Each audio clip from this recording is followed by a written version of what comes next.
નમસ્કાર દર્શક મિત્રો, માન્યુઝ લાઈવમાં આપનું હાર્દિક સ્વાગત છે. આપની સાથે હું છું ધારા. તો જોઈએ આજના સંક્ષિપ્ત સમાચારો. સુરત ડિંડોલીમાં અસામાજિક તત્વોનો આતંક આવ્યો સામે. રિક્ષા, ટેમ્પો અને દુકાનોમાં કરી તોડફોડ. સુરત હૃદયમાં કાણું ધરાવતા 2.5 વર્ષના બાળકને ખેંચ આવતા મોત. પરિવારમાં શોકનો માહોલ. ગુજરાતના 4 શહેરોથી અયોધ્યા સુધી દોડાવાશે સ્પેશિયલ ટ્રેન. રાજ્ય રેલવે મંત્રીએ કરી જાહેરાત. સાયકલ લઈને 4 યુવાનો વડોદરાથી અયોધ્યા જવા નીકળ્યા. 1237 કિલોમીટરનું કાપશે અંતર.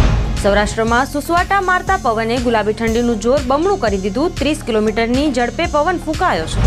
વિધવાને જીવતી સળગાવી દેવાના કેસમાં તારાપુરના શખ્સને આજીવન કેદ. ભાવનગર માઇનોર વિષયના સુધારા માટે એક વિષય દીઠ 1000નો દંડ કરતા વિરોધ.